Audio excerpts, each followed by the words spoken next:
Holly 313. This is Kristina and Ali. Hi. And we are about to do our second vlog on media and political socialization, covering pages 40 to 41 of Enloe and Seeger and chapter 4 of The Challenge of Democracy. We just wanted to give a little bit of a talk about media and how it applies to politics in the United States. Yeah, definitely.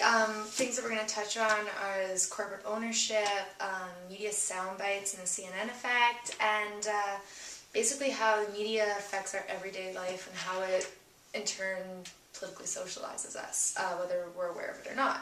A couple things that we're going to look at are things like Facebook and Twitter and even the news that we watch, CNN, and the types of advertising that's used on those channels that, in turn, socialize us politically.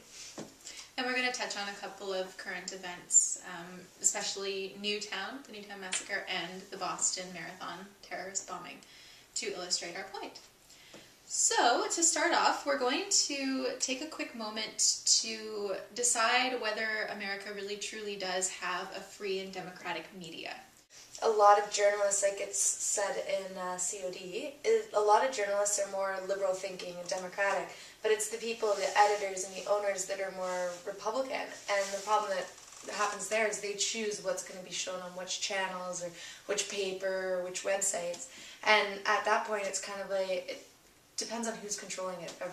Rupert Murdoch owns 34% of the media in the United States, and he's deciding how the media is concentrated. It becomes really hard to decide whether or not it's free and fair. I mean, he hires editors and station managers who in turn reflect his thinking or what he wants that channel to portray. You are constantly hearing from more Republican sources that the media has a liberal bias. And while I would agree that much of the broadcasting that occurs in most of the major news sources in the United States, you can definitely see a more left-leaning liberal bias. But in the end, when the gatekeepers of these outlets are more wealthy, upper-class, Republican ideology, then if they're deciding what's going out on the airwaves, it doesn't really matter if the reporters are liberal or not. I mean, in the end, they get to decide how they're going to interview, how they're going to cover, but they don't get to decide what they cover. Corporate ownership and the 1996 amendments to the FCC that allow people to own more stations have definitely contributed to a democratic deficit in the media, I would say. I think you agree. Mm-hmm. Absolutely. And another important fact is that when we're talking about what the media is covering, according to Enloe and Seeger on page 41, they say that 64% of U.S. newspapers shrank the space they devoted to international news between 2007 and 2009, which means that people aren't getting the kind of in-depth media reporting that they were getting in the earlier years of the legacy media. And we think that it's because, and Enloe and Seeger does cover this as well, we think that people nowadays, they're so used to the horse race journalism, they're so used to the instantaneous 24-hour news cycle that they don't really have any patience for in-depth reporting. They want everything to be instant, soundbited, exciting, dramatic. And nowhere could you see this more clearly than, first of all, with September 11th, CNN's 24-hour news cycle put to its best use up to that point, but also with the Newtown massacres in December. I mean, these kids... The minute that they walked out of their school, there was reporters standing there asking them how they felt about what just happened to them. I mean, they didn't have any time to recover or talk to their families before the media was right on them. And the coverage of that was, again, like 24 hours for the whole Christmas holidays. I mean, that 24-hour CNN news cycle that always demands the most dramatic, the most up-to-date, the most instantaneous information really plays a role when we're talking about politics, because again, it's horse race journalism. It's who's winning, who said this, who said that, whose latest scandal has just broken, you know? And you saw it with Boston too. Yeah, definitely. I mean, the same kind of things were happening, like we were talking about earlier. The police were through a giant radio broadcasting everything that was happening, up to the date, up to the minute. You could see everything that was happening, you could hear everything that was happening. It was, again, it's almost desensitizes you to what's really going on, and it's it makes the news, it makes you not really crave more in-depth news, and you can just find out what is happening right now.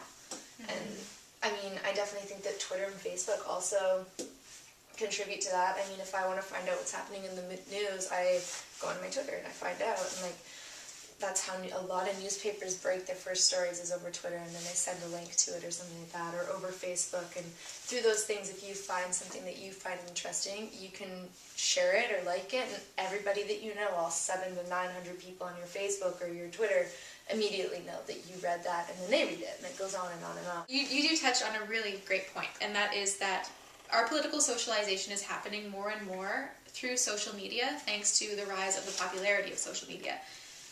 Not only can you attain new information, not only can you formulate new political views about the information that you've just acquired, but your views become validated every time someone likes your post, shares your post, every time someone shares something that you agree with. It serves to validate your political ideology. Mm-hmm. And I think that people are forming these entrenched, impossible to shake off ideologies, partly because social media is giving them a platform to do it and giving them a way to acquire those ideologies.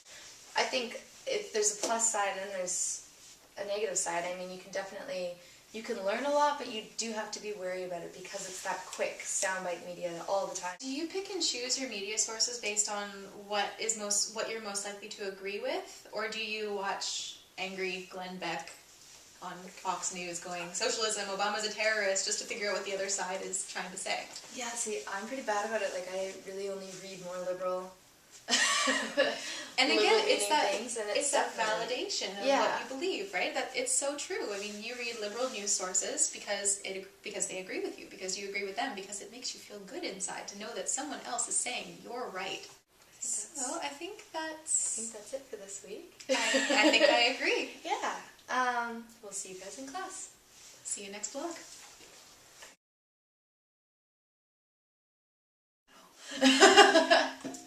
It's like what? San Diego. Have you ever seen Anchorman? No. Good morning, San Diego. You're like, what's his thing? You stay classy, San Diego. Yeah, pretty much all I've got for reference is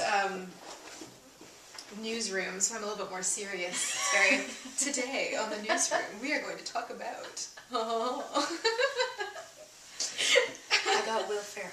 I don't even know who the actors are. Okay, no, don't care. Yes, I'll do the lecture. Is America really the best country in the world? Is it really? No, we suck. Look at us. We've got the highest. Okay. Wrong show. All right, hi, Poly 313. Oh, 1 second. Sorry, I was still laughing. Oh, sorry. All right. Hi, Poly 313. This is our second blog installment. This week we're going to talk... Oh.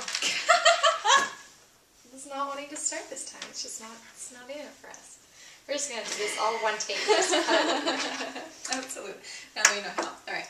Okay. Do you want me to do the introduction? Sure. Okay. So I'm going to mess it up. Okay, I'll make a straight face. That's going to be cut out. It is. That kind of makes me think of the TV show House of Cards. Do you watch that? The one girl is a reporter and she tries to go to her editor all the time, and he blocks her at every roadblock. It's an immediate example.